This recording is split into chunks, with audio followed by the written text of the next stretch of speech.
우리 선생님들, 안녕하세요. 요즘 건강은 좀 어떠신가요? 자식들 다 키워놓고 이제 좀 편안하게 지내나 싶었는데 어깨도 쑤시고 무릎도 아프고 여기저기 병원 갈 일은 점점 늘어나죠. 그런데 병원비의 약값에 매달 꼬박꼬박 나오는 관리비 고지서를 보면 아이고, 이거 참 만만치 않구나 하는 생각 다들 한 번쯤 해보셨을 겁니다. 얼마 전 뉴스에서 참 마음 아픈 이야기를 봤습니다. 우리랑 비슷한 연배의 어르신께서 연금으로 생활하시는데 오르는 관리비랑 약값을 감당하기가 버거워서 평생 살아온 동네를 떠날 고민을 하신다는 거였어요. 남의 일 같지가 않아서 한참을 생각하게 되더라고요. 그래서 문득 이런 생각이 들었습니다. 과연 번쩍번쩍하는 새 아파트가 우리 노후에 정말 편안한 보금자리가 되어줄까? 아니면 오히려 정든 동네에서 이웃 사촌들과 두른두른 이야기 나누고 아프면 금방 달려갈 병원 있고 장 보러 갈 시장 가까운 곳이 더 행복한 집은 아닐까 하고요. 이미 많은 분들이 집은 클 필요 없고 마음 편한 게 최고라는 걸 알고 계시더라고요. 오늘 제가 드리는 이야기가 우리 선생님들의 노후에 작은 보탬이라도 되었으면 하는 마음으로 준비했습니다. 잠시만 귀 기울여 주시면 감사하겠습니다. 내가 이 나이 먹도록 평생을 고생했는데 이제 와서 내 집 하나 마음 편히 못 가지나. 올해 69, 박종일 어르신의 입에서 나지막한 한숨과 함께 섞여 나온 말이었습니다. 30년이 넘는 세월, 어르신의 청춘은 쇳가루 섞인 땀과 기계 돌아가는 소리 속에 고스란히 녹아 있었습니다. 남들처럼 번듯한 대기업은 아니었지만 그저 묵묵히 한자리를 지켜낸 세월의 끝에서 어르신은 퇴직금 1억 4천만 원이라는 삶의 훈장을 손에 쥐었습니다. 어르신의 인생은 언제나 가족이 먼저였습니다. 낡고 좁은 아파트에서 아내 윤정희 씨와 두 남매를 키워내며 나는 괜찮다, 너희만 잘 크면 된다는 말을 버릇처럼 되뇌셨죠. 어느덧 훌쩍 자란 아들은 분당 신도시의 번듯한 새 아파트를 얻었고 딸은 서울의 예쁜 가정을 꾸렸습니다. 그런 자식들은 아버지를 뵐 때마다 늘 마음 한편이 아렸습니다. 아버지, 이제라도 저희처럼 깨끗하고 좋은 새 아파트로 이사하세요. 편히 사셔야죠. 퇴직 후 몇 달, 어르신의 마음도 조금씩 흔들리기 시작했습니다. 세월의 때가 묻은 벽지, 겨울마다 속을 썩이는 보일러, 덜컹거리다 멈춰서는 낡은 엘리베이터, 좁은 주차장에서 벌어지는 이웃 간의 실랑이까지. 어느 날 아들의 한마디가 어르신의 마음에 불을 지폈습니다. 아버지, 대출 조금만 보태면 요즘 지은 아파트 들어갈 수 있어요. 그게 나중에 값도 오르고 뭐 하나 손댈 것 없이 편하잖아요. 처음엔 망설였지만 자식들 보기에 초라한 모습으로 늙고 싶지는 않다는 생각이 들었습니다. 결국 퇴직금에 은행 대출을 더해 새 아파트에 계약서 도장을 찍었습니다. 어르신의 나이 67, 인생의 마지막 장은 근사하게 마무리하고 싶었습니다. 새 집은 꿈만 같았습니다. 1층 로비에 들어서면 은은한 향기가 코끝을 스쳤고 엘리베이터는 소리 없이 부드러웠습니다. 거실 통창 너머로 보이는 탁 트인 풍경에 아내의 얼굴에도 모처럼 한바구음이 피었습니다. 여보, 이제 우리도 남 부럽지 않게 사는 것 같네. 아내의 말에 어르신은 그저 말없이 웃으며 이제야 무거운 어깨를 좀 펼 수 있겠구나 싶었습니다. 하지만 그 꿈 같던 시간은 그리 오래가지 못했습니다. 아파트 주민 대부분은 바쁜 30대, 40대 젊은 부부들이었습니다.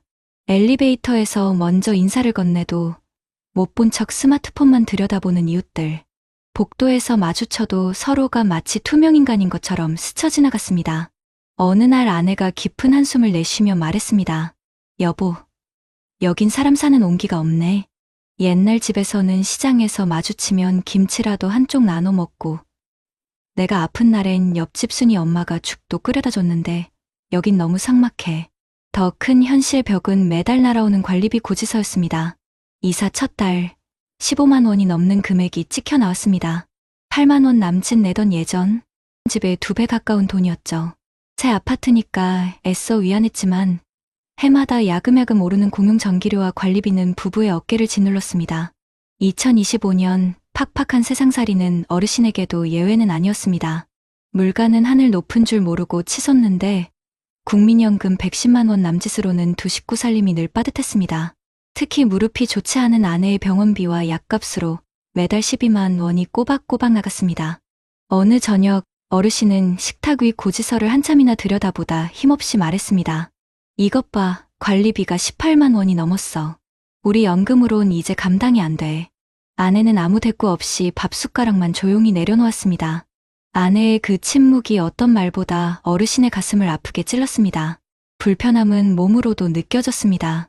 널찍하고 깨끗한 아파트 단지 근처에는 정작 아플 때 기댈 병원 하나 없었습니다. 가장 가까운 내과를 가려면 차로 20분을 꼬박 달려 나가야 했죠. 무릎 아픈 아내에게 버스를 타는 건 고문이나 다름없었습니다. 골목만 돌면 약국이 있고 슬슬 걸어 10분이면 시끌벅적한 시장이 있던 옛 동네가 사무치게 그리웠습니다. 여보, 나 이제 병원 가는 것도 지긋지긋해. 너무 멀어. 아내의 푸념 섞인 목소리에 어르신은 속이 답답해졌습니다. 자식들에게 떳떳한 아버지가 되고 싶어 선택한 새 아파트가 도리어 아내를 더 힘들게 하는 족쇄가 된 것만 같았습니다. 어느 추운 겨울날 장을 보고 돌아오던 어르신은 빙판길에 미끄러져 허리를 삐끗했습니다. 너무 아파 지나가던 이웃에게 도움을 청했지만 죄송한데 제가 좀 바빠서요 하는 말과 함께 차갑게 멀어지는 뒷모습만 봐야 했습니다. 홀로 절뚝이며 텅 빈 집으로 돌아오는 그 길에서 어르신은 문득 서러움이 북받쳤습니다. 반짝이는 껍데기만 남은 이 텅 빈 성에서 나는 대체 무엇을 얻었나. 그날 밤 어르신은 먼지 쌓인 앨범을 꺼내 들었습니다. 낡은 사진 속에는 옛날 아파트 앞마당에서 이웃들과 삼겹살을 구워 먹던 풍경, 아이들 웃음소리, 옆집 할머니의 따뜻한 미소가 가득했습니다. 모든 것이 낡고 불편했지만 그곳엔 사람이 있었습니다. 어르신은 조용히 앨범을 덮으며 나지막이 읊조렸습니다. 사람이 사는 데는 집값보다 사람 온기가 먼저였는데 그걸 내가 너무 늦게 알았네. 겨울이 지나 봄이 와도 박종일 어르신의 마음은 따뜻해지지 않았습니다. 매달 불어난 고지서를 받아들 때마다 어르신은 고개를 떨궜습니다. 은행에서 온 문자 알림은 대출 이자 출금 완료라는 차가운 문구로 가득했습니다. 여보, 이자의 관리비, 약값까지 이렇게 살다간 곧 바닥 나겠어.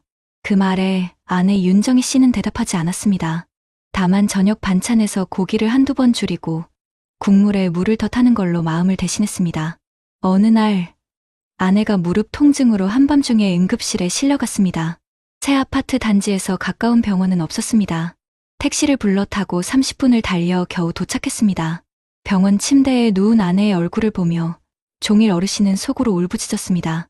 예전 집이었으면 걸어서 10분이면 병원 도착이었을 텐데 내가 왜 이 선택을 했을까. 아내가 수술대에 오르던 날 어르신은 대기실에 딱딱한 의자에 홀로 앉아 있었습니다.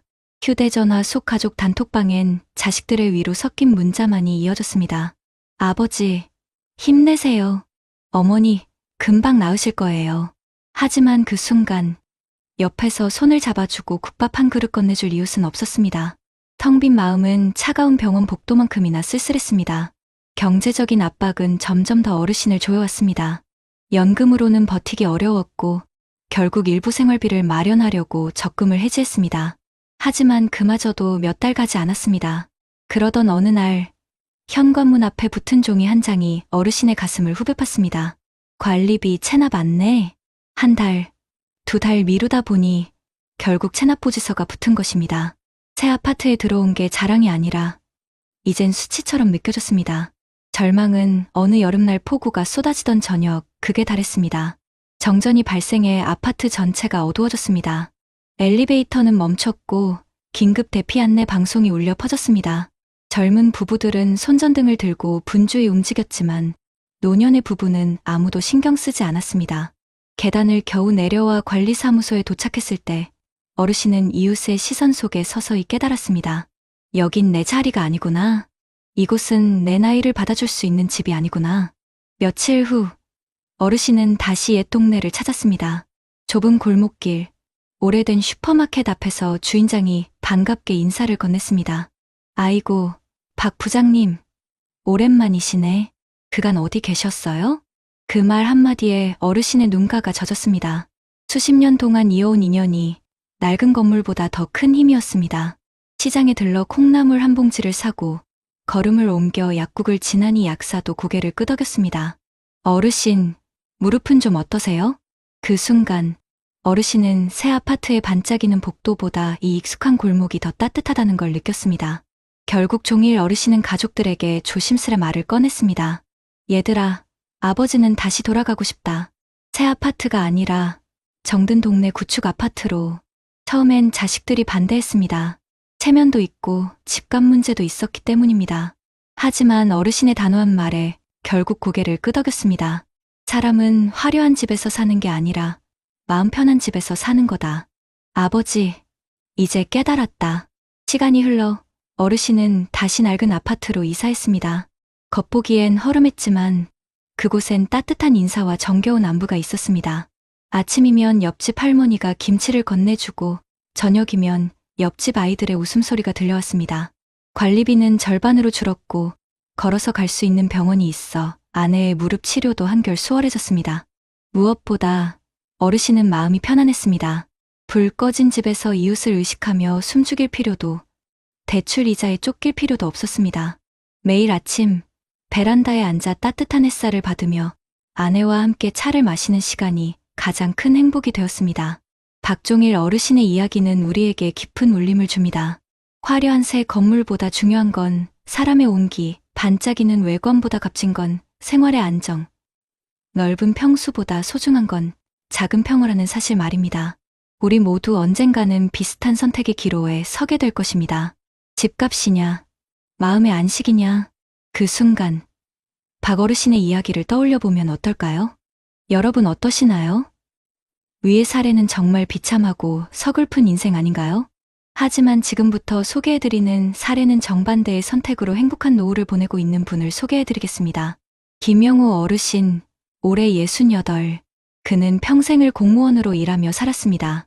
지방의 작은 시청 건축과에서 묵묵히 현장을 뛰며 민원인들의 크고 작은 불편을 해결했습니다.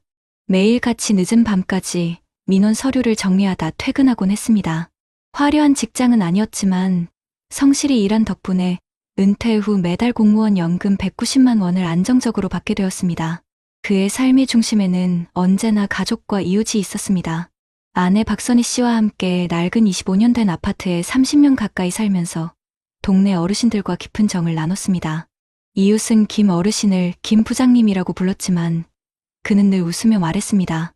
이젠 그냥 영우 아저씨로 불러주세요. 같이 늙어가는 사이끼리 뭘 그렇게. 자녀들도 아버지의 살림살이를 보고 안쓰러워했습니다. 아버지, 이제는 오래된 집 말고 깨끗한 새 아파트로 이사 가세요. 관리도 쉽고 체면도 서잖아요. 딸과 아들은 번번이 권했습니다. 하지만 김 어르신의 대답은 늘 같았습니다.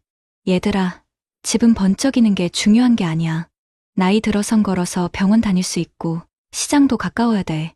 그리고 이웃이 있어야지.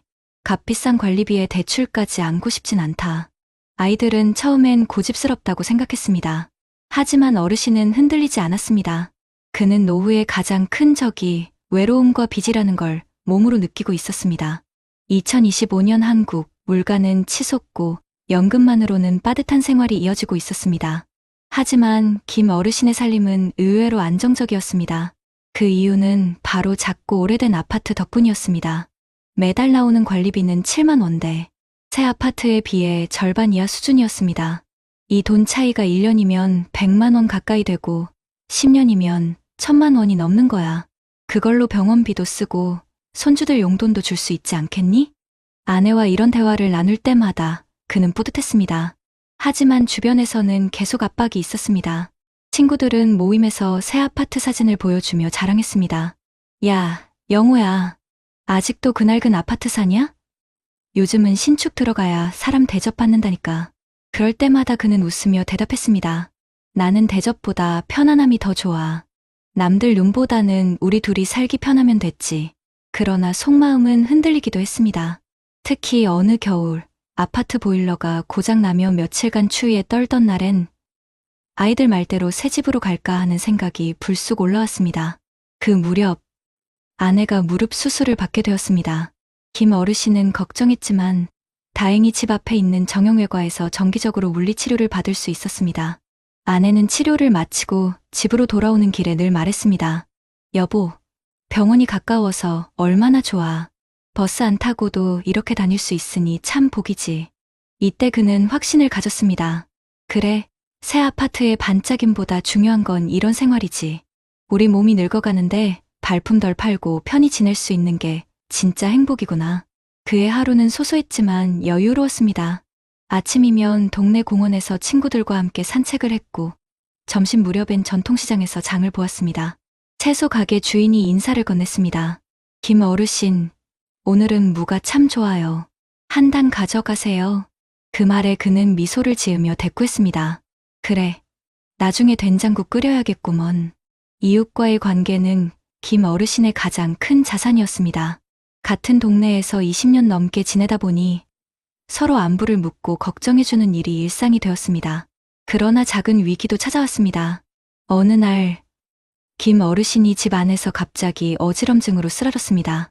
다행히 옆집 최할머니가 며칠간 창문이 열리지 않는 걸 이상히 여겨 찾아와 준 덕에 큰 위기를 넘겼습니다. 아저씨, 괜찮으세요? 병원 빨리 가셔야겠네. 그 말에 정신이 아득한 와중에도 그는 내가 이웃 덕에 살았구나라는 생각이 스쳤습니다. 이 사건은 오히려 그의 확신을 굳혀주었습니다. 사람은 결국 사람 사이에서 살아야 하는 거야. 나는 옳은 선택을 했어. 그날 이후 그는 더욱 이웃과의 관계를 소중히 여겼습니다. 이웃이 곧 그의 보험이자 진짜 안전망이라는 걸 몸으로 체감했기 때문입니다. 시간은 흘러 김영호 어르신의 노후는 어느덧 5해가 지났습니다. 그러나 인생은 언제나 순탄치 않았습니다. 2025년 여름, 대한민국 전체를 덮친 고물가의 파도는 어르신의 삶에도 스며들었습니다. 채소값이 치솟고 전기세와 가스비도 연이어 올랐습니다. 동네 시장 상인들도 한숨을 쉬며 말했습니다. 김 어르신, 배추 한 포기에 10,000원이 넘었어요. 저도 어쩔 수가 없네요. 어르신은 씁쓸했지만 한 달 생활비를 꼼꼼히 계산하며 버텼습니다. 다행히 관리비는 여전히 7만 원 선을 유지하고 있었고 연금 190만 원이 꾸준히 들어와 가계부의 균형을 맞출 수 있었습니다. 새 아파트였다면 벌써 대출의 이자에 허덕이고 있었겠지. 그는 속으로 안도했습니다. 하지만 진짜 시험은 건강에서 찾아왔습니다. 어느 겨울 새벽, 어르신은 갑작스런 가슴 통증으로 쓰러졌습니다. 아내가 놀라 소리를 지르자 맞은편 사는 이웃이 달려와 119를 불렀습니다. 불과 10분 만에 도착한 구급차 덕분에 어르신은 가까운 대학병원 응급실로 옮겨질 수 있었습니다. 침대에 누운 어르신은 희미한 의식 속에서 이웃의 손을 꼭 잡고 있었습니다. 아저씨, 정신 차리세요. 곧 괜찮아질 거예요. 그 따뜻한 손길은 돈으로 살 수 없는 안도감이었습니다. 며칠 후, 그는 퇴원하며 아내에게 말했습니다. 여보, 우리가 여기 남길 정말 잘했어.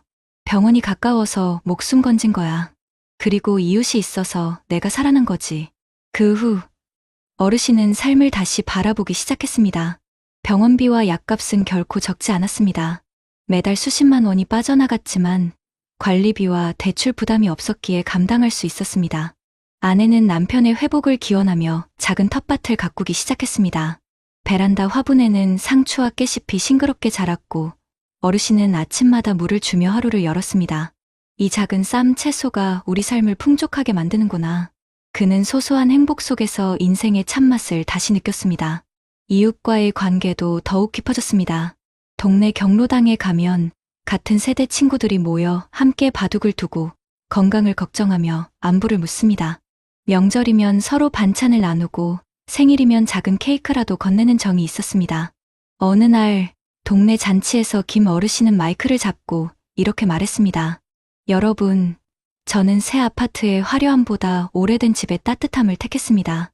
덕분에 지금 이렇게 살아있고 여러분과 웃고 떠들 수 있습니다. 그 말에 모인 이웃들은 박수를 보냈습니다. 그러나 세월은 누구에게나 공평했습니다. 아내가 허리 수술을 받게 되었고 집안에 병원 서류가 쌓였습니다. 경제적으로도 여전히 빡빡했습니다. 하지만 그는 불안하지 않았습니다.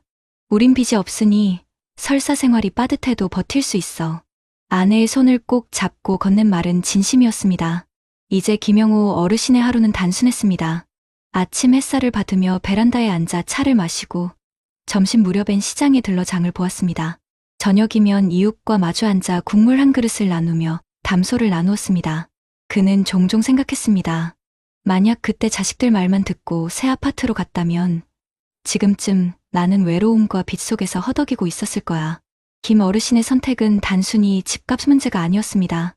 그것은 삶의 방식이었습니다. 화려함 대신 실속을, 체면 대신 안정을, 고립 대신 관계를 택한 결과였습니다. 그는 깨달았습니다.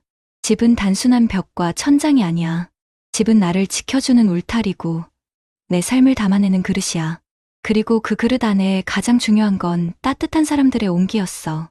시청자 여러분, 김영우 어르신의 이야기가 남일 같으신가요? 우리가 지금 어떤 집을 선택하느냐에 따라 노후의 얼굴은 전혀 달라질 수 있습니다. 비싼 관리비에 시달리며 외로운 삶을 살 것인가, 아니면 소박하지만 따뜻한 관계 속에서 살아갈 것인가. 그 선택은 결국 우리의 몫입니다.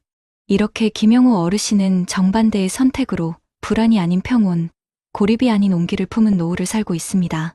여러분은 어떤 선택을 하시겠습니까? 여러분, 그렇다면 지금 제가 말씀드린 사례가 단순히 한 사람의 이야기에만 머무는 걸까요? 아닙니다. 실제로 통계와 연구 결과를 들여다보면 우리가 어떤 집에서 어떤 환경 속에서 노후를 보내느냐가 삶의 질에 큰 차이를 만든다는 게 분명히 드러납니다. 먼저 국내 통계를 살펴보면 통계청 고령자 통계 2024에 따르면 우리나라 65세 이상 노인의 약 43%가 아파트에 거주하고 있고 그중 절반 가까이가 신축이 아닌 20년 이상 된 구축 아파트에 살고 있다고 합니다. 특히 이 수치는 단순히 주택 노후화의 문제가 아니라 고령층이 생활비를 고려해 선택한 결과라는 점에서 의미가 있습니다. 보건복지부가 발표한 노인 실태 조사 2023에서도 흥미로운 결과가 나왔는데요. 60세 이상 어르신들에게 주거에서 가장 중요한 요소가 무엇인가라고 물었을 때 무려 1순위가 병원과 시장 같은 생활 편의 시설의 접근성이었습니다. 집의 크기나 외관보다 얼마나 가까이에 필요한 것이 있느냐를 훨씬 더 중요하게 생각한 것이죠. 실제로 조사에 따르면 도보 10분 내 병원이 있는 지역에 거주하는 고령층은 그렇지 않은 경우보다 우울증 발생률이 약 30% 낮게 나타났다고 합니다. 이는 단순히 심리적인 안도감 때문이 아니라 건강 문제 발생 시 빠르게 대응할 수 있다는 현실적인 차이 때문입니다. 또 한 가지 눈여겨볼 부분은 주거비 부담입니다. 국토연구원이 2023년에 발표한 고령층 주거복지 연구에 따르면 신축 아파트 거주 고령층의 월 평균 관리비는 평균 15만 2천 원, 구축 아파트 거주 고령층은 8만 원대로 집계되었습니다. 단순히 월 7만 원 차이 같지만 10년 누적하면 840만 원, 20년이면 1600만 원이 넘는 차이가 발생하는 셈입니다. 노년층의 소득 구조를 고려하면 이 수치는 결코 작은 금액이 아닙니다. 보건사회연구원 조사에서도 은퇴 이후 가계 지출에서 관리비와 의료비가 차지하는 비중이 가장 크게 증가한다는 결과가 나왔습니다. 다시 말해 신축 아파트의 화려한 시설이 주는 만족감은 시간이 지날수록 줄어들지만 매달 나가는 고정비용의 압박은 점점 더 커져 노후 생활을 불안하게 만든다는 것입니다. 국내뿐만 아니라 해외에서도 유사한 연구 결과들이 있습니다. 세계보건기구 WHO가 고령자 주거 환경에 대해 발표하는 노인의 건강과 행복에 있어 주거의 핵심 요소로 accessibility 접근성과 커뮤니티 공동체를 꼽았습니다. 즉, 가까운 거리에 의료상업시설이 있는 것, 그리고 오랜 이웃과 교류하며 살아가는 것이 신체적 정신적 건강을 동시에 지켜준다는 결론이었습니다. 또한 영국 런던에서 발표한 내용에 따르면 신축 고층 아파트에 거주하는 노인들이 구축 아파트나 단독주택에 거주하는 노인들보다 사회적 고립감 점수가 평균 1.5배 높게 나타났습니다. 이는 우리나라 김영우 어르신 사례와 정확히 맞아떨어지는 지점입니다. 새 아파트는 시설은 좋지만 이웃 간의 관계 형성이 어려워 외로움이 커질 수 있다는 것이죠.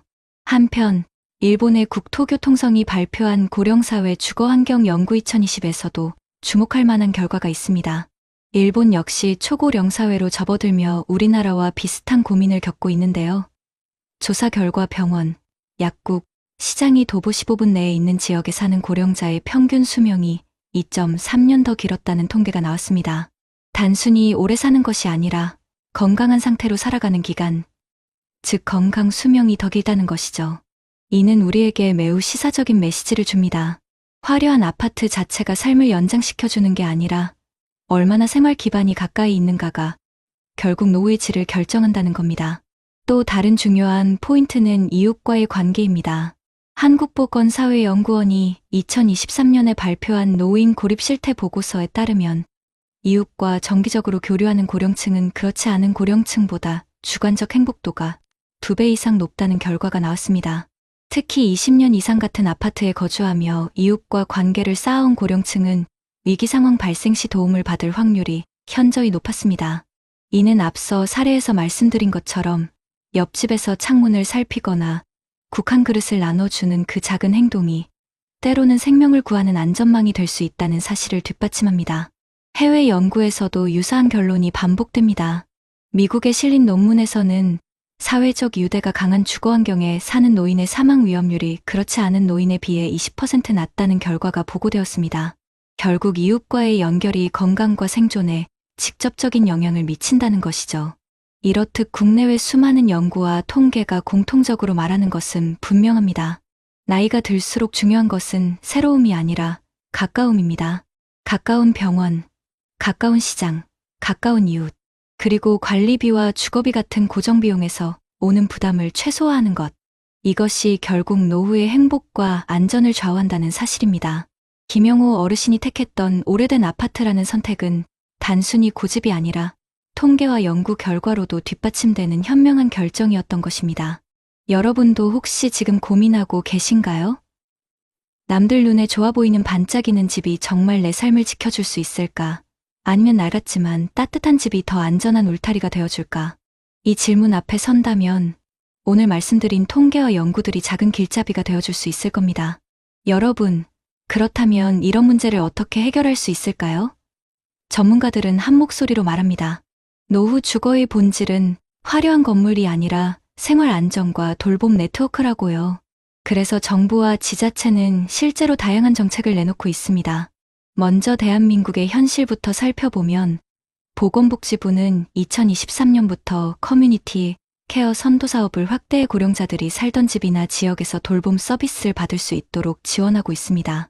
즉, 병원과 멀리 떨어져 있는 고령자라도 방문 간호, 방문 재활 같은 서비스를 이용할 수 있는 거죠. 특히 서울시와 부산시 같은 대도시에서는 어르신 주거복지 지원센터를 운영하며 20년 이상 된 노후 아파트 단지를 리모델링하거나 커뮤니티 공간을 설치해 이웃 교류를 촉진하고 있습니다. 경기도 성남시는 맞춤형 리모델링 지원 사업을 통해 고령자 가구의 낡은 욕실이나 부엌을 무상으로 보수해주고 있고, 전라북도 전주시는 고령 친화 도시 재생 사업을 추진하면서 골목길을 정비하고 소규모 의원약국과 연계해 어르신들이 도보로 이동 가능한 생활권을 보장하고 있습니다. 통계청이 발표한 자료에 따르면 이런 사업을 경험한 지역 주민들의 만족도가 평균 80% 이상으로 나타났습니다. 또 한편으로 국토교통부는 주거급여 개선 사업을 통해 소득이 낮은 고령층 가구의 임대료를 지원하고 있는데, 실제로 이 제도를 통해 수도권에서 신축 대신 오래된 아파트를 안정적으로 유지하는 사례가 늘고 있습니다. 지자체별로는 서울 강북구에서 시행하는 찾아가는 돌봄 서비스, 대구시의 노후 주거지 안전 점검 지원, 광주 북구의 마을 주치의 제도 등이 대표적입니다. 이런 제도들은 단순히 집을 유지하는 것에서 끝나지 않고 생활권 내에서 안전과 건강을 지켜주는 장치 역할을 하고 있습니다. 해외에서도 유사한 문제를 해결하기 위한 정책이 이미 시행 중인데요. 일본은 고령자 주거 안정법을 통해 65세 이상 고령자가 임대주택 계약을 할 때 보증인을 요구하지 못하도록 막고, 대신 지방자치단체가 보증기관 역할을 맡아 안정적인 거주를 보장합니다.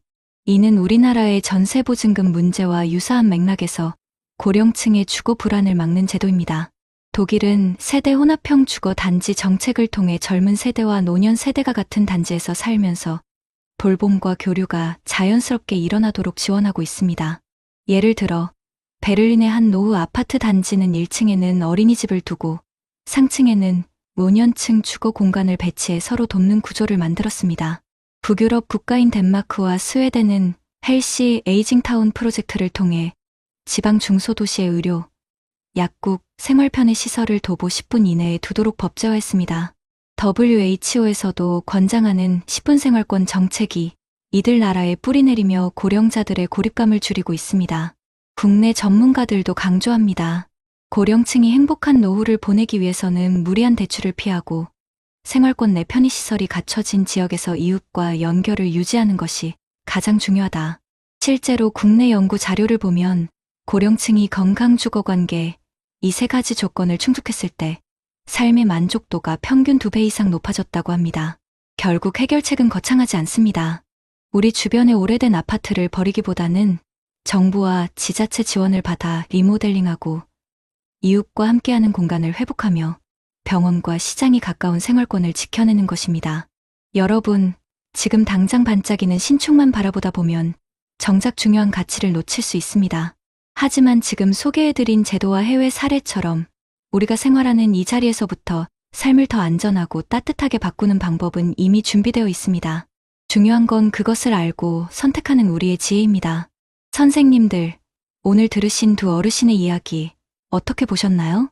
한 분은 번쩍이는 새 아파트의 텅 빈 고요함 속에서 한숨을 쉬셨고, 다른 한 분은 낡았지만 사람 사는 소리로 가득한 집에서 온기를 느끼셨습니다. 평생을 열심히 살아오신 귀한 세월의 끝자락에서 어쩌다 이리 다른 노후를 맞게 되신 걸까요? 자식들에게 좋은 모습 보이고 싶은 마음, 남들처럼 번듯하게 살고픈 마음 왜 없으셨겠어요? 하지만 우리가 흔히 더 좋은 거지라고 믿었던 것들이 어쩌면 우리를 더 외롭게 만드는 건 아니었을까요?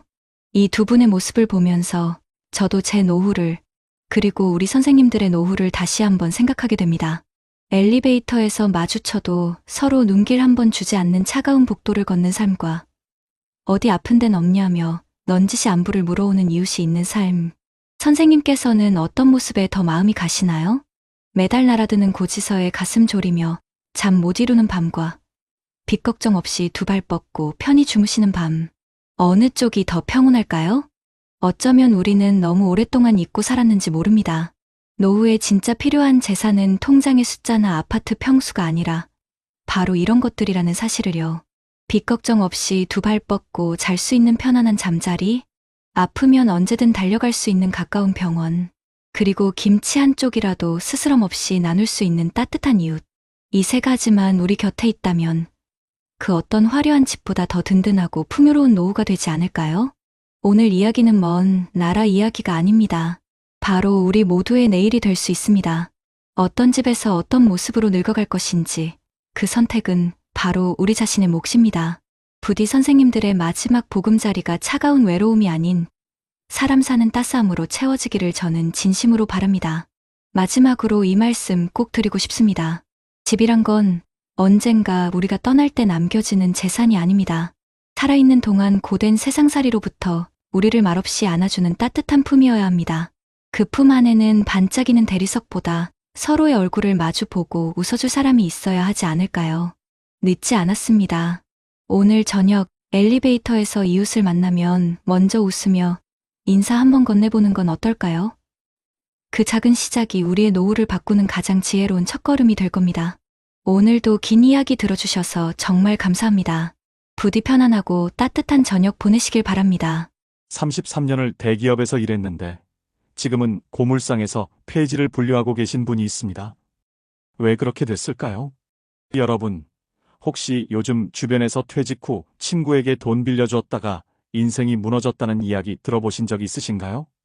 경기도에 살던 63세 이재권 씨는 퇴직금 중 4천만 원을 대학 동창에게 빌려줬다가 돌려받지 못했습니다.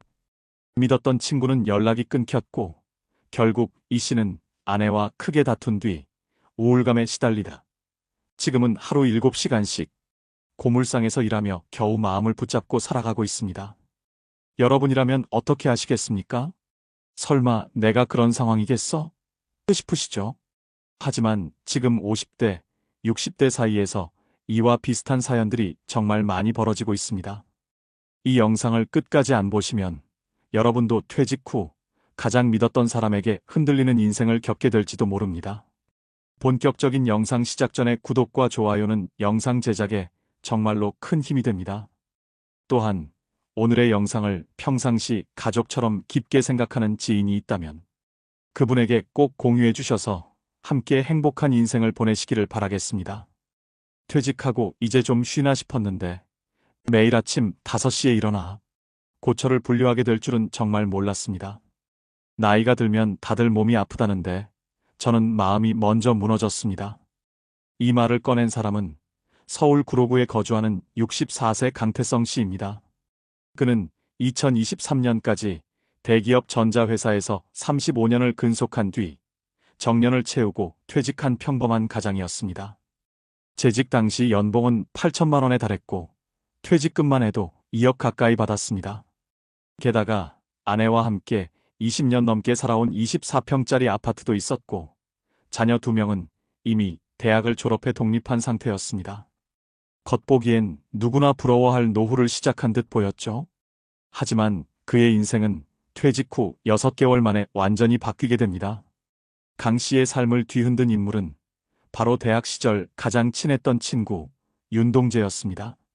졸업 이후 연락이 뜸했던 그가 어느 날 강 씨 집 근처까지 일부러 찾아온 겁니다.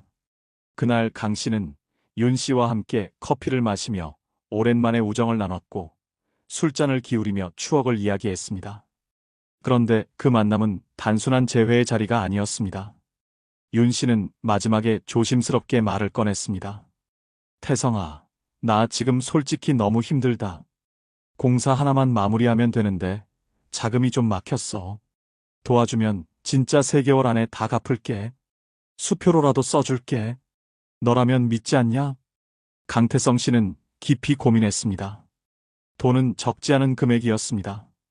윤 씨가 부탁한 금액은 4천만 원. 퇴직금 중 일부를 떼서 건넨다고 해도 한두 해는 써야 할 생활비였기 때문입니다. 하지만 눈앞에 앉아 고개를 숙이고 울먹이는 친구를 보며 그는 결국 결정을 내렸습니다. 그래, 40년 친구니까. 곤란할 때 도와주는 게 진짜 친구지. 그는 이체로 돈을 보냈고 차용증 같은 건 작성하지 않았습니다. 윤 씨가 꺼낸 형제 같은 사이에 그건 예의가 아니다는 말에 그 역시 마음이 약해졌던 겁니다. 아내에게도 말하지 않았습니다. 그날 밤 강 씨는 윤동재가 오랜만에 와서 밥 한 끼 먹고 갔어 정도로만 이야기했습니다. 그렇게 시간이 흘렀습니다. 한 달이 지나고 2달이 지나도 윤 씨는 연락이 없었습니다. 카톡을 보내도 읽지 않았고 전화를 해도 받지 않았습니다. 3개월째 되던 날 강 씨는 불안한 마음에 윤 씨가 말한 회사 주소를 직접 찾아갔습니다. 하지만 회사는 이미 폐업한 상태였고 건물 입구에는 임대문의 팻말만 붙어 있었습니다. 강 씨는 그날 처음으로 가슴을 움켜쥐었습니다. 속았다는 생각이 들기 시작했던 거죠. 윤동재 씨의 집을 겨우 수소문에 찾아간 그는 열악한 반지하 방에서 술에 취해 누워있는 윤 씨를 마주하게 됩니다. 미안하다. 태성아 진짜 미안해. 나 지금 빚이 9억이 넘는다. 개인회생 신청 준비 중이야. 지금은 진짜 아무것도 갚을 수 없어. 강 씨는 그 자리에 멍하니 앉아 말을 잇지 못했습니다. 그리고 집에 돌아와 결국 아내에게 모든 사실을 털어놨습니다. 그날 밤 아내는 눈물을 흘리며 소리쳤다고 합니다. 어떻게 그런 큰 돈을 상의도 없이 빌려줄 수 있어요? 우리 앞으로 20년은 더 살아야 해요. 그 돈 없으면 우리 노후는 누가 책임져요? 그날 이후 2사람 사이에는 말이 줄었습니다. 밥을 먹어도 대화는 없었고 TV 소리만 멍하게 울렸습니다. 퇴직 후 첫 1년을 여유롭게 보내던 강 씨는 이제 매일 새벽에 일어나 동네 공원을 몇 바퀴 돌다 혼잣말을 하게 되었습니다. 내가 바보였지, 내가 왜 그랬을까? 가장 큰 문제는 심리적 무너짐이었습니다. 강 씨는 어느 순간부터 사람을 피하게 되었고 식욕도 줄었습니다. 몸무게는 3달 만에 5kg 이상 빠졌고 아내는 이러다 진짜 병 생기겠다며 걱정했습니다. 그러던 중 아내의 권유로 정신건강복지센터를 찾게 되었고 그곳에서 중등도 우울증 진단을 받게 됩니다. 담당 상담사는 은퇴 후 고립과 경제적 충격이 겹치면 자존감이 빠르게 무너진다고 했습니다. 실제로 2025년 현재 서울시 고령 정신건강보고서에 따르면 60대 이상 남성의 퇴직 후 1년 이내 우울 증상 경험률은 38.7%, 그중 60%는 가족과의 갈등이 주요 원인이라고 합니다. 강태성 씨는 이후 매달 적자를 막기 위해 일자리를 알아보기 시작했습니다. 하지만 64세라는 나이에 그에게 들어온 건 동네 고물상의 분류 아르바이트였습니다. 그는 처음엔 망설였지만 매일 집에만 있어 우울감을 느끼던 상황에서 뭐라도 해보자는 마음으로 일을 시작합니다. 작업복을 입고 플라스틱과 종이를 분류하며 허리를 굽힌 채 하루 6시간씩 노동을 했습니다. 몸은 힘든데 정신은 조금 나아졌어요. 누구라도 내 이야기를 들어주는 것만으로도 살겠더라고요. 하지만 처음 한 달은 손목과 허리 통증으로 진통제를 달고 살았고 무거운 고철을 나르다 미끄러져 병원에 실려간 적도 있었습니다. 지금 강 씨는 고물상 계산대를 지키고 있습니다. 사장은 그의 사정을 이해하고 너무 무리한 작업은 맡기지 않습니다. 그는 매달 130만 원가량의 월급을 받고 있고 국민연금 160만 원을 합쳐 총 290만 원으로 생활하고 있습니다. 넉넉하진 않지만 내 돈은 직접 벌고 있다는 자존감 덕분에 요즘은 웃음도 조금씩 돌아왔습니다. 그리고 그는 말합니다. 내가 얻은 가장 큰 교훈은 이거야. 돈은 친구를 돕는 수단이 아니라 내 노후를 지키는 방패라는 거. 어떠신가요? 아직도 위의 사례가 본인과는 절대 상관없다고 생각하시나요? 그렇다면 한 가지 사례를 더 소개해드리도록 하겠습니다. 경기도 안양에 거주하던 박원식 씨는 올해 67세입니다. 그는 한때 국내 유명 식품 대기업에서 영업팀장을 맡았던 인물이었습니다. 33년간 회사에 몸담았고 퇴직 당시의 연봉은 9천만 원을 넘었습니다. 그는 늘 성실했고 실적도 우수했으며 동료들과의 관계도 원만했습니다. 그런 그가 퇴직 후 고시원에 혼자 살며 지병을 안고 살아가게 될 줄은 누구도 상상하지 못했습니다. 박 씨의 몰락은 단 한 번의 믿음에서 시작됐습니다.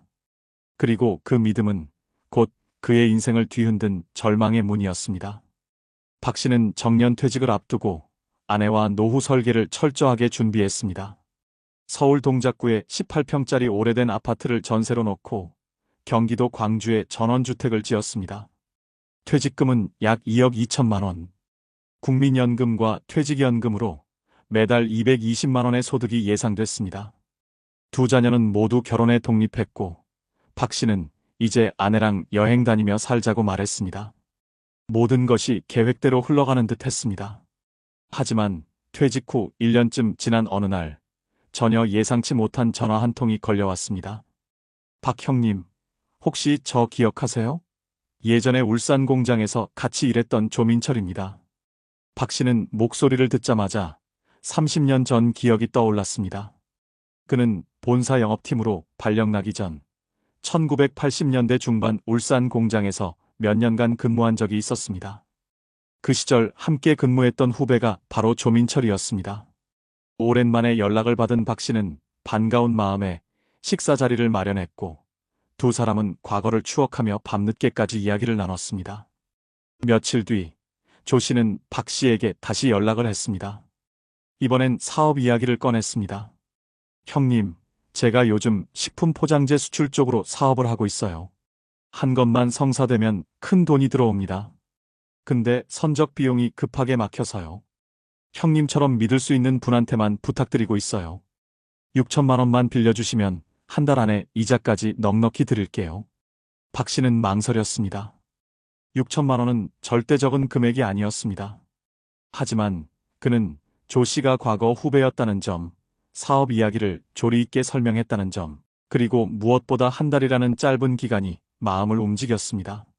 아내 몰래 본인의 적금과 CMA 계좌를 해지해 현금 6천만 원을 인출했습니다. 조 씨에게 건넬 땐 차용증도 없이 단지 받을 날짜를 문자로 남긴 것이 전부였습니다. 그는 설마 조민철이 그럴 사람인가라는 생각만 되뇌고 있었습니다. 그러나 약속한 한 달이 지나도 조 씨는 연락이 없었습니다. 그가 보내온 마지막 메시지는 형님 죄송합니다. 사정이 생겨 며칠만 기다려주세요였습니다. 그 이후로 전화는 꺼져 있었고 메신저는 차단됐습니다. 박 씨는 직접 조 씨의 사무실 주소지를 찾아갔지만 건물 경비는 이미 2달 전에 사무실 빼고 나갔다고 말했습니다. 그날 박 씨는 눈앞이 캄캄했다고 말합니다. 집에 돌아온 그는 결국 아내에게 모든 것을 고백했습니다. 여보 나 6천만 원 빌려줬어. 미안해 정말 미안해. 그날 밤 부부는 결혼 후 처음으로 서로 얼굴을 보지 않고 잠을 청했습니다. 며칠 뒤 아내는 친정으로 내려갔고 두 사람의 관계는 냉각되었습니다. 아내는 결국 믿음이 깨졌다는 말을 남기고 별거를 선택했습니다. 박 씨는 혼자가 되었고 그의 삶은 급격히 무너졌습니다. 시간이 흐를수록 박 씨는 더욱 폐쇄적인 사람이 되어갔습니다. 사람들을 피했고 외출도 줄었습니다. 2024년 여름, 그는 극심한 우울증과 불면으로 정신건강센터를 찾았고 중증 우울장애 진단을 받았습니다. 지속적인 치료가 필요했지만 혼자 병원에 다니는 것도 힘들어 결국 약 처방만 받아오다 복용을 중단했습니다. 집은 곧 전세보증금 만료 시기가 다가왔고 그는 그마저도 포기한 채 보증금 일부를 돌려받고 경기도 안양의 한 고시원으로 옮겼습니다. 창문이 없는 방, 한평 남짓한 공간, 냉장고도 주방도 없는 곳에서 그는 하루 세 끼를 편의점 도시락으로 때우기 시작했습니다. 생활비가 부족해지자 그는 거리 청소, 공공근로 등 일용직도 알아봤지만 고령이라는 이유로 대부분 거절당했습니다. 결국 그는 폐지 수거를 시작했습니다. 밤 11시 남들이 잠든 시간에 몰래 카트를 끌고 다녔고 무릎은 이미 망가져 있었지만 그는 무릎 보호대를 차고 버텼습니다. 한 달 수입은 약 20만 원에서 25만 원. 국민연금 150만 원이 있었지만 고시원비와 병원비를 제하면 남는 게 거의 없었습니다. 2025년 봄, 그는 길거리에서 쓰러졌습니다. 폐지를 줍던 중 교통사고로 가벼운 골절을 입었고 병원 응급실에 실려갔습니다. 그를 병원까지 데려간 건 우연히 그를 알아본 동네 주민이었습니다. 병원비는 의료급여로 처리되었고 그때 처음으로 사회복지사의 상담을 받게 되었습니다. 박 씨는 눈물을 흘리며 말했습니다. 사람이요, 한순간입니다. 친구라고 믿었던 사람한테 모든 걸 잃고 이제는 사람을 못 믿겠어요. 현재 박 씨는 노숙인 대상의 무료 쉼터에 입소해 있습니다. 복지사의 도움으로 기초생활 수급 신청을 했고 이제 막 첫 지급을 앞두고 있습니다. 하지만 그는 여전히 고개를 숙이고 말합니다. 제가 누구보다 자산 관리를 잘한다고 생각했거든요. 돈이 문제가 아니에요. 사람한테 무너진 게 더 고통이에요. 그날 그 돈만 안 줬다면 내가 지금 이렇게 살고 있진 않았을 겁니다. 실제로 강태성 씨와 박원식 씨의 사례는 결코 특별하거나 예외적인 일이 아닙니다. 2025년 보건복지부 통계에 따르면 60세 이상 고령자 중 28.4%가 지인 또는 가족에게 금전적인 피해를 입은 경험이 있다고 응답했고 이 중 절반 이상은 퇴직 직후 2년 이내에 피해를 겪은 것으로 나타났습니다. 특히 차용증 없이 돈을 빌려줬다가 연락이 끊긴 사례가 전체 피해 중 42.7%에 달하며 가해자의 78%는 오랜 친구, 선후배, 친척 등 심리적으로 거리감이 없는 사람으로 밝혀졌습니다. 문제는 그 피해가 단순히 금전 손실에서 끝나지 않는다는 점입니다.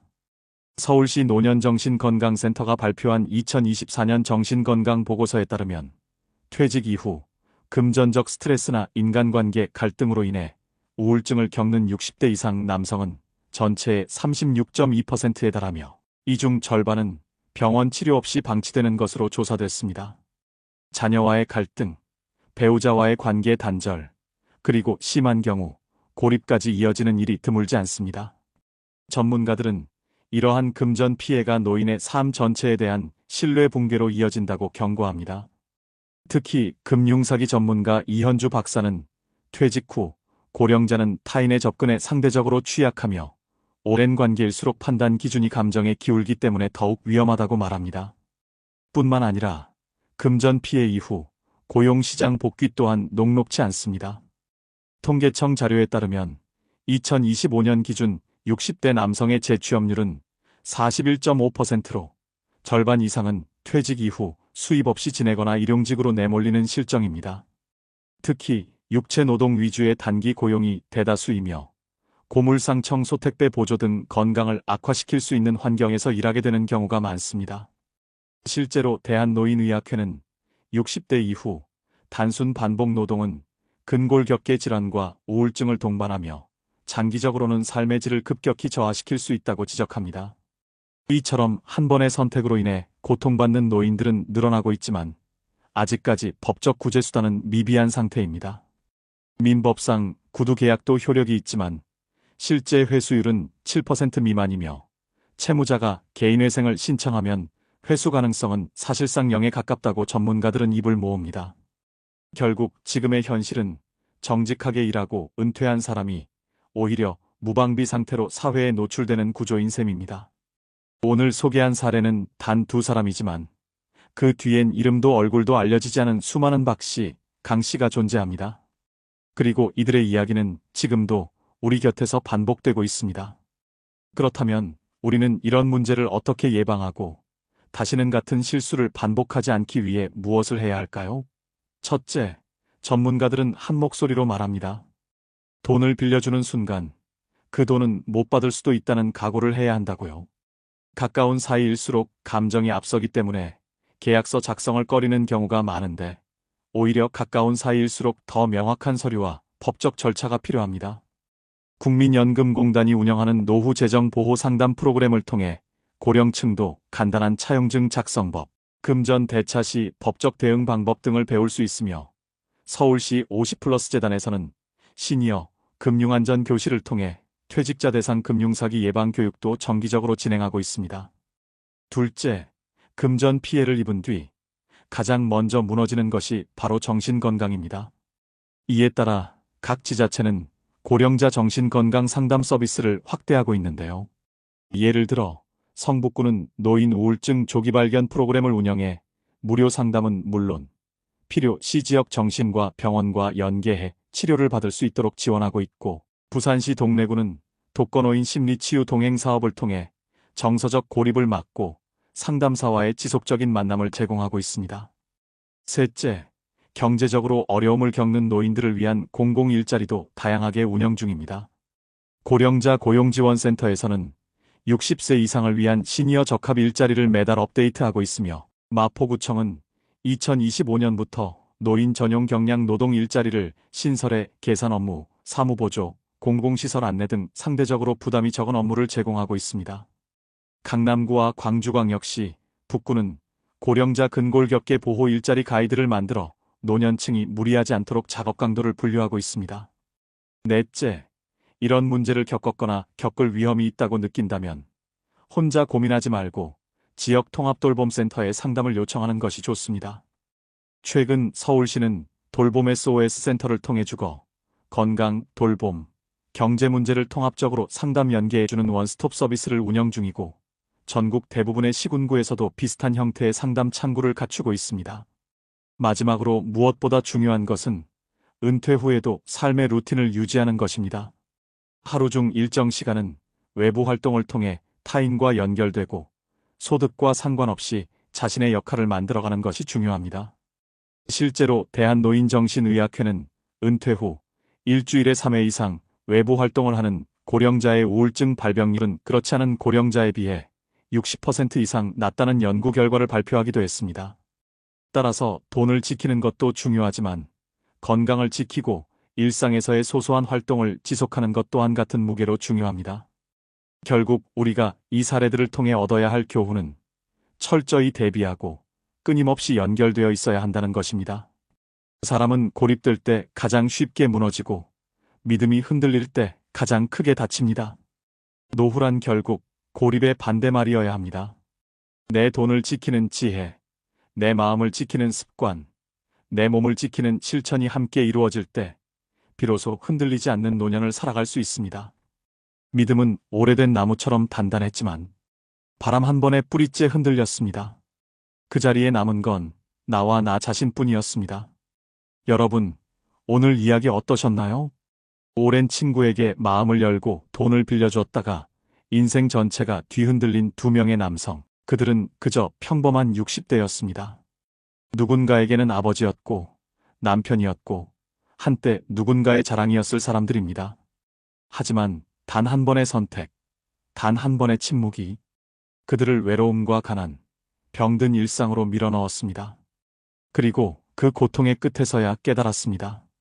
노후란 누구도 대신 책임져 주지 않는 혼자의 시간이라는 것을요.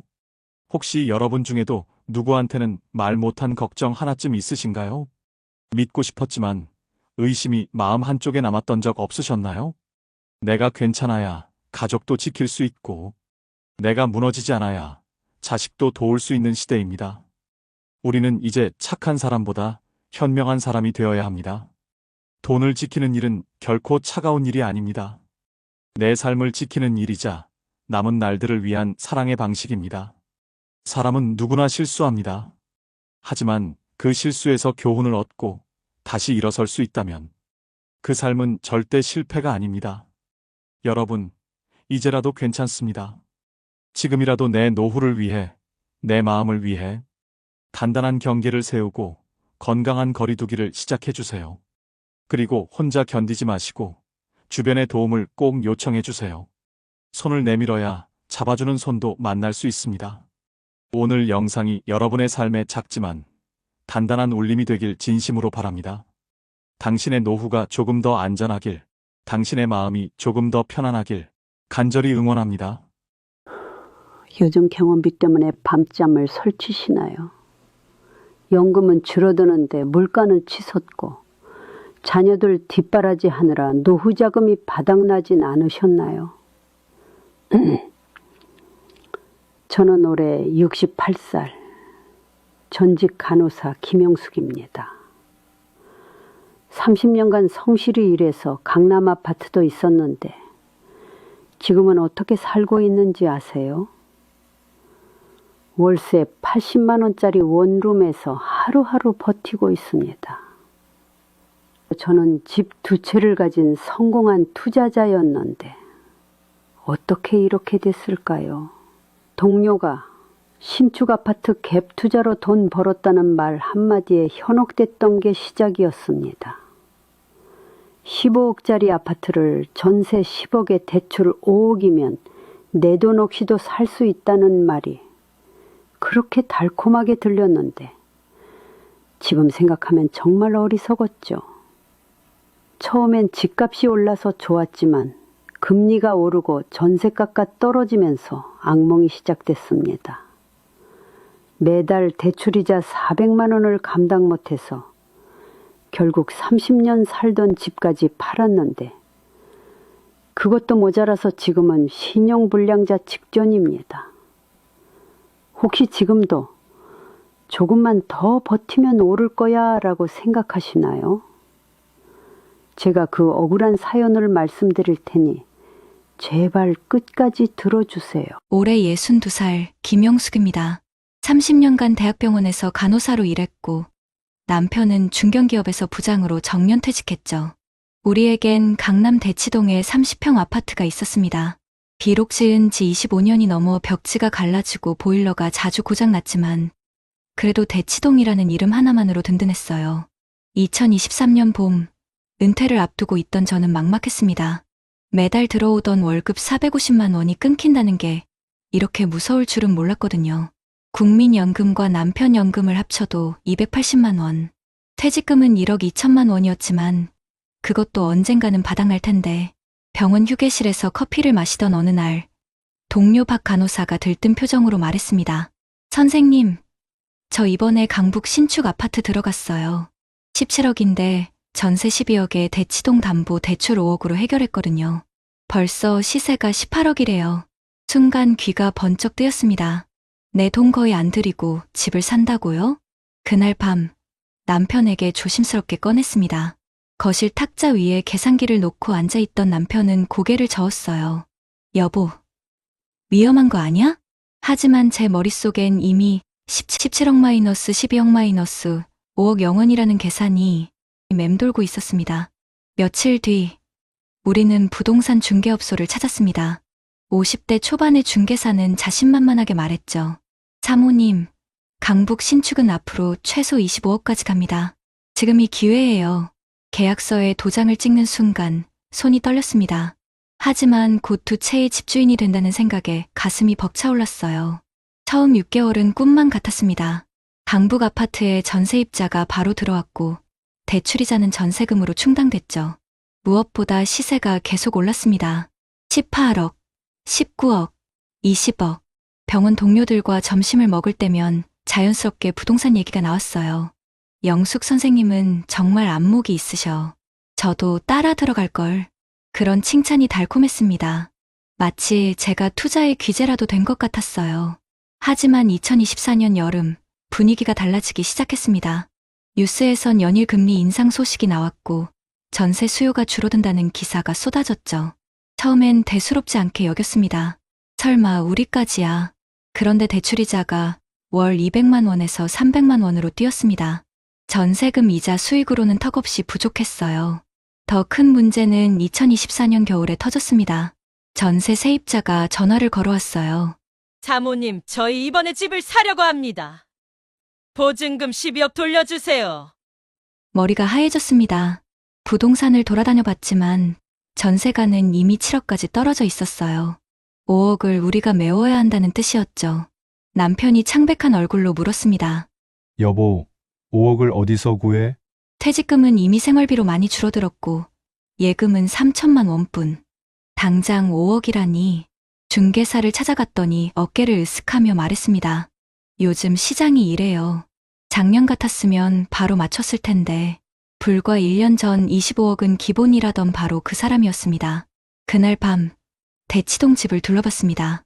아이들 키 재던 문틀에 연필 자국, 명절마다 온 가족이 모이던 거실. 30년의 추억이 고스란히 배어 있었어요. 남편이 중얼거렸습니다.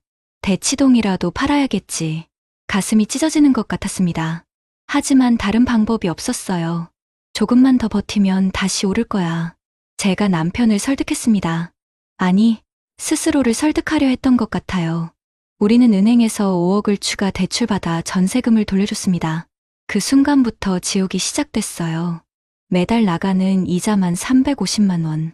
연금 280만 원으로는 턱없이 부족했죠. 통장을 펼쳐보던 남편의 손이 떨렸습니다. 여보, 매달 70만 원씩 적자야. 이러다 1년도 못 버텨. 생활은 빠르게 무너졌습니다. 마트에 가면 고기 코너는 아예 지나쳤고 장바구니엔 콩나물과 두부만 담았어요. 손녀가 놀러와서 할머니 아이스크림 사주세요 할 때 지갑을 열 수 없다는 게 그렇게 서러웠습니다. 더 참담한 건 시세였어요. 강북 아파트는 20억에서 15억, 14억, 급기야 13억까지 떨어졌습니다. 매일 아침 부동산 앱을 확인하는 게 고문 같았어요. 2025년 봄, 더는 버틸 수 없었습니다. 결국 대치동 집을 내놨어요. 중개사는 냉정하게 말했죠. 금매 아니면 안 나갑니다. 10억 5천에 내놔야 겨우 거래될 거예요. 15억은 받을 줄 알았던 집을 10억 5천에. 하지만 선택의 여지가 없었습니다. 계약서에 도장을 찍던 날, 제 손은 덜덜 떨렸어요. 30년 살던 집을 떠나는 날, 현관문을 나서며 뒤돌아봤습니다. 낡았지만 정든 우리 집. 눈물이 왈칵 쏟아졌어요. 대치동 집을 판 돈으로 대출금을 갚고 난이 남은 건 2천만 원뿐이었습니다. 우리는 신림동의 작은 빌라로 이사했어요. 보증금 1억 5천, 월세 80만 원. 첫 달 월세를 낼 때 통장에서 80만 원이 빠져나가는 걸 보며 무너져 내렸습니다. 평생 남의 집 월세를 낸 적 없던 제가 68살에 월세살이를 시작한 거예요. 마트에서 병원 후배를 만났을 때였습니다. 선생님, 강북 아파트는 어떠세요? 저는 억지로 웃으며 대답했어요. 아, 네. 잘 지내고 있어요. 집을 다 잃고 월세살이 한다는 말은 차마 할 수 없었습니다. 그런데 더 큰 시련이 기다리고 있었어요. 강북 아파트도 결국 처분해야 했습니다. 매달 대출이자를 낼 수 없었거든요. 13억에 금매로 내놨지만 11억 8천에 겨우 팔렸습니다. 17억에 산 집을 11억 8천에 판 거예요. 대출금을 다 갚고 나니 손에 쥔 건 아무것도 없었습니다. 아니, 오히려 마이너스였죠. 지금 우리 부부의 전 재산은 빌라 보증금 1억 5천만 원과 통장에 800만 원이 전부입니다. 매달 월세 80만 원, 관리비 15만 원, 생활비, 연금 280만 원으로는 빠듯해요. 어제는 남편이 편의점 아르바이트를 알아보러 나갔습니다. 70살 남편이 최저시급 1030원을 받으며 일해야 하는 현실. 제가 만든 거예요. 밤마다 후회가 밀려옵니다. 그때 욕심 부리지 않았다면 대치동 집만 지켰다면 지금쯤 재건축으로 새 아파트에서 편히 살고 있을 텐데. 하지만 이미 엎질러진 물입니다. 며칠 전 손녀가 놀러 왔어요. 아이가 제 손을 잡으며 말했습니다. 할머니 집 좁아졌어요. 전에 집이 더 좋았는데. 순간 눈물이 핑 돌았지만 억지로 웃으며 대답했어요. 그래도 할머니는 너랑 같이 있어서 행복해. 그게 진심이었습니다. 집은 잃었지만 가족은 여전히 곁에 있으니까요. 요즘 저는 동네 복지관에서 자원봉사를 합니다. 저보다 더 어려운 어르신들을 보며 깨달았어요. 건강하게 일할 수 있다는 것만으로도 감사하다는 걸. 남편도 달라졌습니다. 편의점 일을 시작한 뒤로 오히려 표정이 밝아졌어요. 여보, 일하니까 사는 것 같아. 집에만 있을 때보다 훨씬 좋아. 비록 작은 빌라지만 저녁마다 된장찌개 끓여놓고 남편을 기다리는 일상. 그게 이제는 소중합니다. 제 이야기를 들으신 분들께 간절히 부탁드립니다. 노후 자산에 욕심 부리지 마세요. 특히 담보대출로 투자하는 건 절대 금물입니다. 남의 성공담에 현혹되지 마세요. 그 사람에겐 운이 따랐을 수도 있고 숨겨진 조건이 있을 수도 있습니다. 무엇보다 지금 가진 것의 소중함을 아세요. 저처럼 다 잃고 나서야 깨닫지 마시고요. 오늘도 저는 80만 원짜리 월세방에서 하루를 시작합니다. 하지만 포기하지 않았어요. 아직 건강하고 사랑하는 가족이 있으니까요. 혹시 지금 투자 욕심에 흔들리고 계신가요? 제 빈 통장을 보여드리고 싶습니다.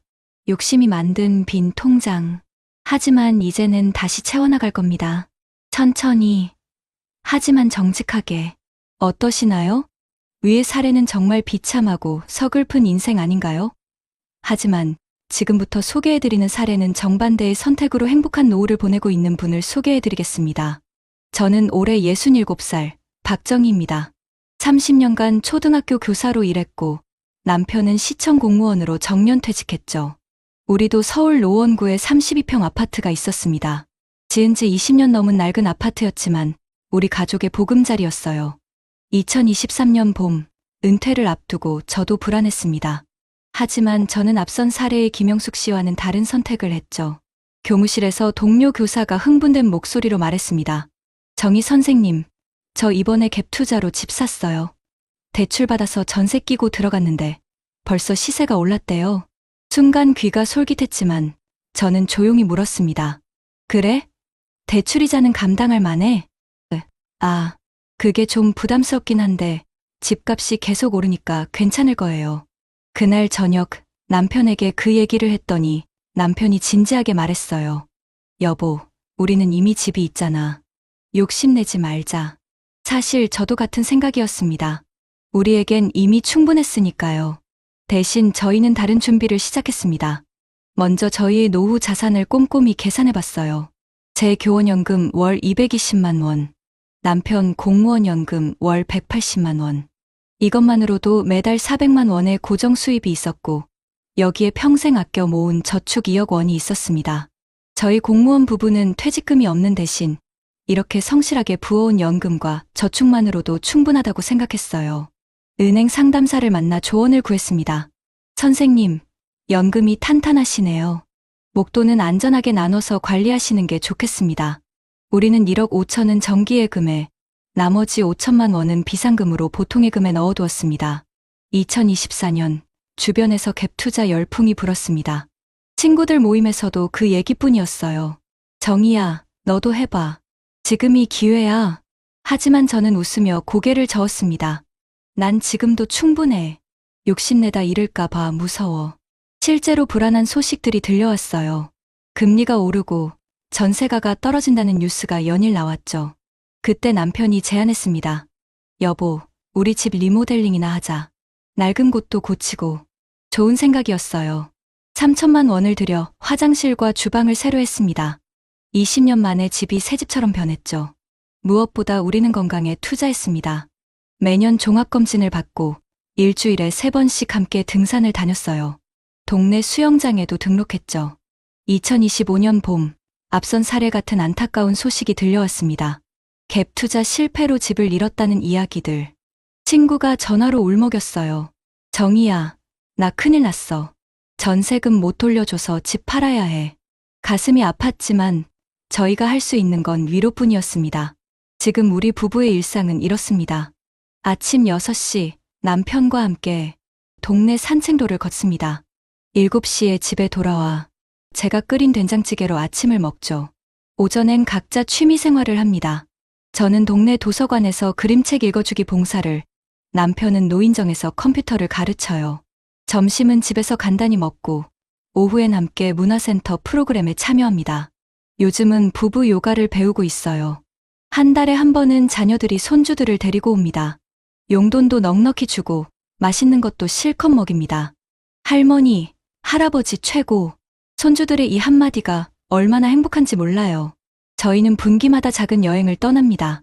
지난 봄에는 경주로 벚꽃 구경을 다녀왔고 여름엔 강릉 바다에서 며칠 쉬다 왔어요. 비싼 호텔은 아니지만 깨끗한 민박집에서 남편과 도란도란 이야기 나누는 시간이 참 소중합니다. 여보, 우리 이렇게 살 수 있어서 정말 다행이지? 바다를 보며 남편이 제 손을 꼭 잡았습니다. 그 말 한마디에 모든 것이 담겨 있었어요. 물론 저희에게도 걱정거리는 있습니다. 2025년 들어 물가가 1.67%나 올랐다고 하니 장 보러 갈 때마다 한숨이 나올 때도 있어요. 하지만 월 400만 원의 연금은 든든한 버팀목이 되어줍니다. 아껴 쓰면 매달 50만 원 정도는 저축도 할 수 있어요. 어제는 갭 투자로 힘들어하는 친구를 만났습니다. 커피 한 잔 값도 부담스러워하는 친구를 보니 마음이 아파서 제가 밥을 샀습니다. 친구는 제게 말했어요. 정희야, 넌 그때 어떻게 그런 유혹을 이겨냈니? 정말 현명했어. 저는 그저 웃으며 말했습니다. 현명하긴 그냥 겁이 많았던 거지. 평생 성실하게 모은 돈을 한순간에 잃을까봐 무서웠어. 맞습니다. 저는 특별한 투자 안목이 있었던 게 아니에요. 그저 지키는 것의 중요성을 알았을 뿐입니다. 저희 집 통장은 돈만으로 채워져 있지 않습니다. 매일 아침 남편과 함께 걷는 산책길의 풍경, 도서관 아이들의 초롱초롱한 눈망울, 손주들의 웃음소리, 그리고 무엇보다 밤에 아무 걱정 없이 편히 잠들 수 있는 마음의 평안. 이것들이 제 통장을 가득 채우고 있습니다. 돈은 있다가도 없을 수 있지만 건강과 가족, 마음의 평안은 한번 잃으면 되찾기 어렵다는 걸 저는 압니다. 제 이야기를 들으시는 여러분께 감히 말씀드립니다. 노후는 불리는 시기가 아니라 지키는 시기입니다. 땀 흘려 모은 소중한 자산을 위험한 곳에 던지지 마세요. 남의 성공담이 내 것이 될 거라는 환상을 버리세요. 세상에 공짜는 없습니다. 달콤한 유혹 뒤에는 반드시 가시가 숨어 있습니다. 가장 중요한 것은 지금 당신 곁에 있는 것들입니다. 낡았지만 편안한 우리 집, 티격태격해도 늘 내 편인 배우자, 그리고 건강한 몸. 이것만큼 확실한 노후 자산은 없습니다. 오늘 저녁, 저희 부부는 새로 리모델링한 깨끗한 주방에서 함께 저녁을 준비할 겁니다. 남편은 찌개를 끓이고 저는 나물을 무치겠죠. 특별할 것 없는 평범한 일상이지만 저는 이 시간이 세상 무엇과도 바꿀 수 없이 행복합니다. 욕심을 버리니 비로소 보이는 것들.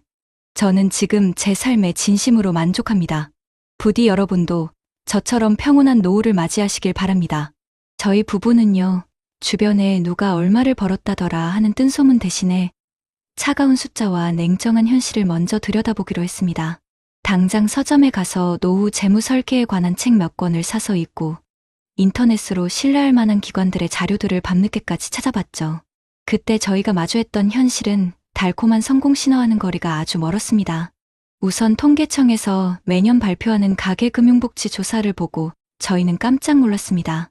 2024년 자료를 보니 우리나라 60대 이상 가구의 평균 부채가 무려 8천만 원에 육박하더군요. 평생 일해서 빚을 다 갚아도 시원찮을 나이에 오히려 많은 분들이 여전히 큰 빚을 지고 있다는 뜻이었죠.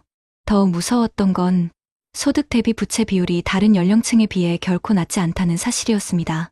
은퇴로 소득은 끊겼는데 대출 원리금 상환 부담은 그대로 남아있는, 그야말로 소득 절벽에 서 있는 가구가 너무나도 많았던 겁니다. 이런 상황에서 집을 담보로 또 수억 원의 빚을 내는 건 외줄 위에 서서 일부러 눈을 가리는 것과 같다고 생각했어요. 한 저명한 경제연구소의 보고서에서는 당시 상황을 이렇게 진단하더군요. 금리 인상기에는 부동산과 같은 자산 가치의 변동성이 극도로 커지며 특히 레버리지, 즉 빚을 이용한 투자는 자산을 불리는 지렛대가 아니라 가게를 무너뜨리는 망치가 될 수 있다고요. 실제로 한국은행의 자료를 보면 기준금리가 단 1%만 올라도 가계가 추가로 부담해야 할 이자가 수십조 원에 달한다는 분석이 있었습니다. 월 400만 원의 연금으로 사는 저희에게 매달 수백만 원의 이자 폭탄은 감당할 수 없는 재앙이었습니다.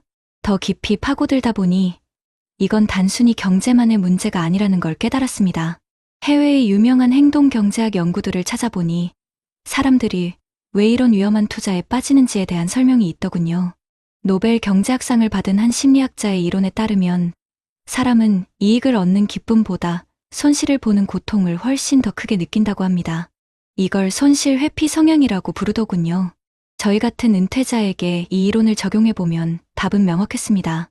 투자를 통해 1억을 더 버는 기쁨보다 평생 모은 자산 1억을 잃는 고통이 정신적으로 몇 배는 더 파괴적이라는 거죠. 노후 자산은 한 번 잃으면 다시 벌 기회조차 없으니까요. 그런데 왜 사람들은 투자를 할까요? 바로 군중심리 때문이었습니다. 주변 사람들이 모두 부동산으로 돈을 버는 것처럼 보이면 나만 뒤처지는 것 같은 불안감, 즉 포모에프오에모 현상을 느끼게 되고 결국 비이성적인 판단을 내리게 된다는 겁니다. 한국보건사회연구원의 한 보고서에서도 비슷한 지적이 있었습니다. 우리나라 노년층이 금융사기나 고위험 투자에 취약한 이유 중 하나로 사회적 관계망에서 오는 압박감을 꼽았습니다. 친구 따라 강남 가듯 옆집 사람이 투자로 성공했다는 말 한마디에 평생 모은 노후 자금을 섣불리 던지는 경우가 비일비재하다는 분석이었죠. 그 글을 읽으며 남편과 저는 서로의 얼굴을 마주봤습니다. 여보, 우리 친구들 이야기에 흔들리지 말고 우리만의 원칙을 세우자. 첫째, 노후 자산으로는 절대 빚을 내지 않는다. 둘째, 모르는 분야에는 절대 투자하지 않는다.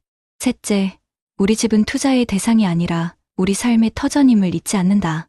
그날 밤, 저희는 꽉 찬 통장을 만드는 것보다 텅 빈 마음으로 잠들지 않는 것이 훨씬 더 중요하다는 사실을 가슴 깊이 새겼습니다.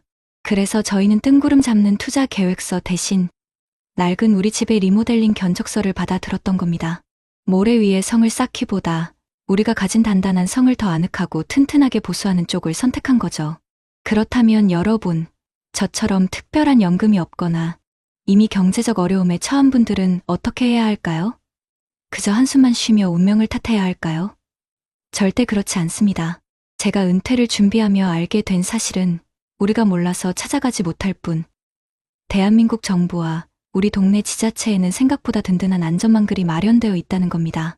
전문가들은 이구동성으로 말합니다. 노후 위기의 첫 번째 해결책은 고립에서 벗어나 도움을 요청하는 용기라고요. 우선 빚이나 재무 문제로 밤잠을 설치는 분들이 계시다면 당장 서민금융진흥원의 문을 두드려 보세요. 이곳은 나라에서 운영하는 기관이라 광고나 상품 판매 걱정 없이 내 상황을 솔직하게 털어놓을 수 있는 곳입니다. 노후준비 종합상담을 신청하면 전문가가 1대1로 만나서 내 부채 상황을 분석해주고 이자를 줄일 수 있는 채무 조정 방법이나 정부의 저금리 대출 상품을 연결해줍니다. 혼자 끙끙 앓으면 절망밖에 보이지 않지만 전문가와 함께 재무 계획을 다시 세우면 아직 길이 있구나 하는 희망을 찾을 수 있습니다. 집 문제도 마찬가지입니다. 저처럼 낡았지만 소중한 내 집 한 채가 전 재산인 분들이 많으시죠. 이 집을 담보로 위험한 투자를 할 게 아니라 나라에서 보증하는 주택연금 역저당을 활용하는 것이 현명한 방법입니다. 만 55세 이상이면 내 집에 평생 살면서 집값을 담보로 매달 연금을 받을 수 있는 제도죠. 한 재무 전문가는 자녀에게 집을 물려주려는 생각 때문에 노후를 빈곤하게 보내는 것이야말로 자녀에게 가장 큰 마음의 짐을 안겨주는 것이라고 강조합니다. 부모가 안정된 노후를 보내는 것이야말로 최고의 상속이라는 뜻이죠. 또한 각 구청마다 있는 주거안심종합센터에 방문하면 전월세 보증금 문제에 대한 법률 상담을 무료로 받거나 저렴한 공공임대주택 정보를 얻을 수도 있습니다. 이런 정보 하나가 절망의 끝에서 우리를 건져 올리는 동아줄이 될 수 있습니다. 이러한 노력은 비단 우리나라만의 고민이 아닙니다. 우리보다 먼저 초고령 사회를 맞이한 해외 국가들의 사례를 보면 더 다양한 해법을 찾을 수 있습니다. 예를 들어 일본에는 지역 포괄지원센터 디바오코어주연센터라는 곳이 전국 모든 지자체에 설치되어 있습니다.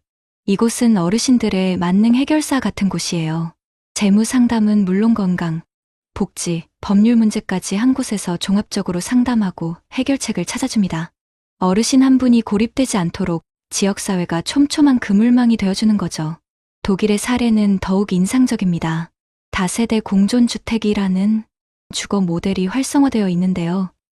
한 건물에 노년층과 젊은 부부, 아이들이 함께 어울려 사는 방식입니다. 어르신들은 저렴한 주거비로 안정적인 생활을 하고 맞벌이 부부의 아이들을 돌봐주며 활력을 얻습니다.